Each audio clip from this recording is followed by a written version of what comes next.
Hello everyone, this is William Rowell's Growth So Far report for PME 801. In this course, I've learned a lot about the concepts and terms surrounding collaboration, particularly about how they interrelate and influence one another. At the core of this are the types of problems that we deal with in collaboration, particularly ill-structured problems, which are often the types of problems that we deal with in education itself, particularly in designing curriculum and strategies for educational contexts.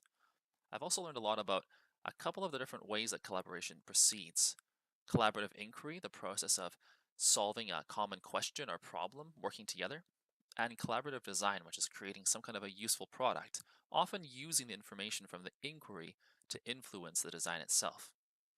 I've also learned a lot about the different tools and strategies that we can use to participate in collaboration around or to support the collaboration process. Some of the ways that we've undergone collaboration in this course that are really great examples of how collaboration can work in our professional contexts are this actual concept map itself, in which we collaborated as a class on actually defining ideas and sharing our understanding about them. This collaboration that we did, sharing resources and tools that can support collaboration. And these videos where we shared our assessments of different tools and talked about the application of them that helped inform the processes that we undertook together. Finally, there was this collaboration process that was more of a meta collaboration with all sorts of elements going on at once. We had collaborative inquiry in the process of brainstorming and researching, doing an analysis of all the different literature out there and coming up with our own ideas. And then actually going on to a collaborative design process where we made our own prototype models and talked about the process itself, coming to an actual useful product for our contexts.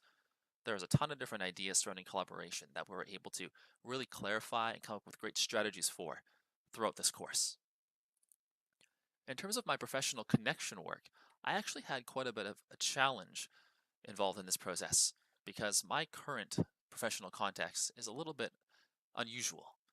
I'm actually between full-time positions in work because I just moved to a new district this past year where I've been working as a teacher on call while studying and breaking into the new district, exploring it for the different opportunities that are around and taking some time to participate in the process of teaching on call.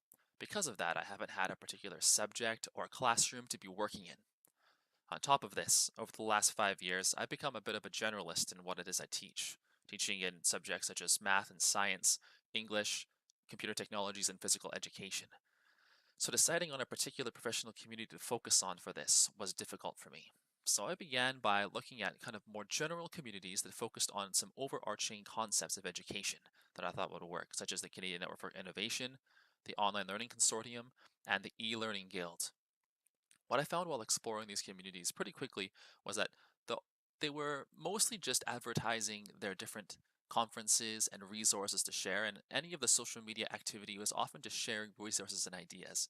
There didn't seem, at least at the first glance to be too much of an opportunity to actually interact and collaborate by sharing ideas and generating conversations.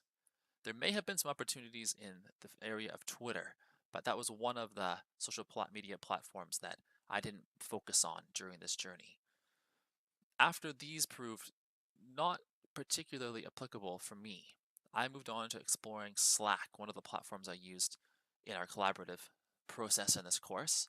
And I found this really interesting community called the Future of Learning that I thought would be a great place to collaborate on some ideas. Unfortunately, my application has gone unresponded to. Perhaps I will be able to break into the community soon and get going on collaborating with them, but for now, it's a bit of a dead end. The place that I ended up more recently was coming across what are called provincial specialist associations from the context that I work, actually organizational groups that focus on specific subject areas and interest topics that meet through our actual British Columbia Union. And through it, I decided to explore what some of the specific subjects that I might be teaching next have in terms of what they offer for professional networks. And in my actual plan, I talk about some of the ideas I have in terms of joining up with one of these professional networks during my next semester once I know more about what my teaching load will be and how I'm going to go about interacting and engaging with these unique places of connection.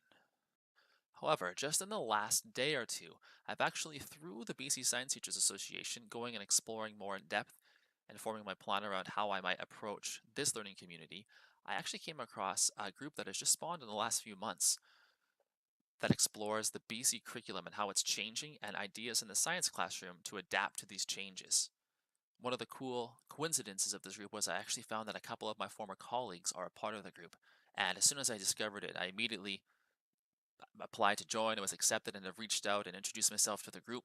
It hasn't been enough time for me to actually get a conversation going about a lot of topics, but I've scrolled through some of their previous conversations and there's a lot of potential for ideas I can connect to, particularly some ideas that I've developed through the PME program that I'm excited to share with this community and see what their thoughts are, and then also borrow some of the ideas that they've shared and try it out in my class, assuming that I get a job in science in the coming months. If not, I'll be focusing on more one of these other communities that I join depending on the context I end up in. So, what are my takeaways from the course itself? I found that collaborative inquiry is not an optional side project meant to be saved for professional development days, kind of like I used to think. It is actually a powerful tool for sharing ideas, borrowing from other skill sets to complement your own, and gaining perspectives you hadn't considered before. It has potential benefits for any educator hoping to improve or expand their professional capacities. In our profession, which is one full of ill structured problems needing to be solved, collaborative inquiry is an approach that is rich with potential, potentially even necessary. Although we can sometimes feel like we're going at this alone in our separate classrooms, the reality is that we are in this together and have a lot to offer one another.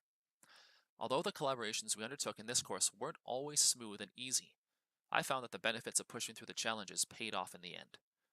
And consequently, after taking this course, I feel much more confident about stepping out and collaborating with other professionals in my community.